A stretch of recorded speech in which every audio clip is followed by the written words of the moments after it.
Alam nyo, bilang supervisor sa trabaho ko, may mga taong naglalagay ng mga tanim na sasabihin, nagreklamo si guest. At nag-complain daw na may apple na brown na sa ilalim ng kama. So, hindi ako naniniwala kasi yung taong naka-assign doon ay hindi yung taong pinagbintangan nila. At ako ang assign na supervisor doon. At dahil dyan, gumawa ako ng sarili kong experiment. At ngayon, after 2 months, at magto 2.5 months na, nung maglilinis na ako ng room, nakita ko na yung experiment ko. Kung paano naging brown yung apple, hindi siya nagiging brown agad. Yung green apple, sabi nung nagsabi sa akin, weeks daw na hindi nilinis yung ilalim ng kama kasi may brown apple. Nung in-experiment ko yung apple, 2 months, 2.5 months in room normal temperature, doon pa lang siya naging brown. Ipapakita ko sa inyo. Please watch this.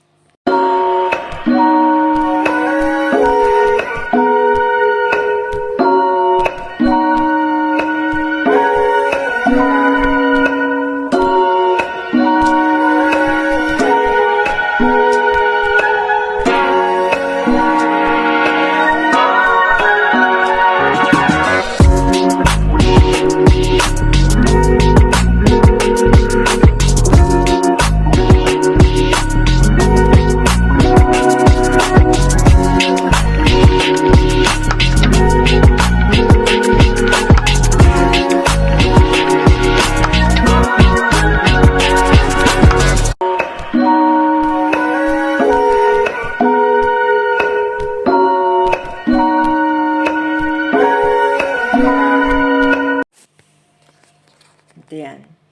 Nali ito, October ko siya ginawa kasi yung issue is, nangyari is September. And then, August and September, kung nagkakamali is August and July or September. August or September. Pero ito ginawa ko noong October.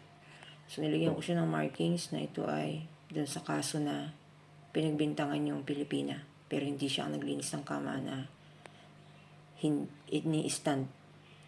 Tumitindig ako para sa kanya. Ito yun. Ito na yung nakita ko. Maglilinis na kasi ako, magliligpit na. Kasi nag-aalisan na kami sa bahay na ito. Naging brown yung green apple. Kung ito yung brown na, kasi medyo brown pa yung pinakita.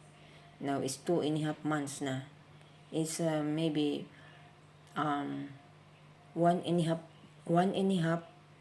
months, 1.5 months to 2 months to 2.5 months.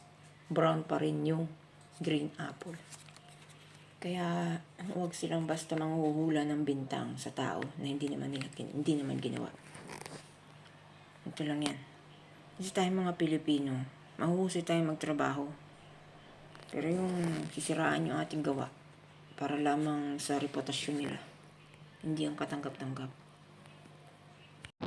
Hello everybody! Shout out to Miss Justin Tenorio at sa lahat ng mga hotel workers dito sa Israel.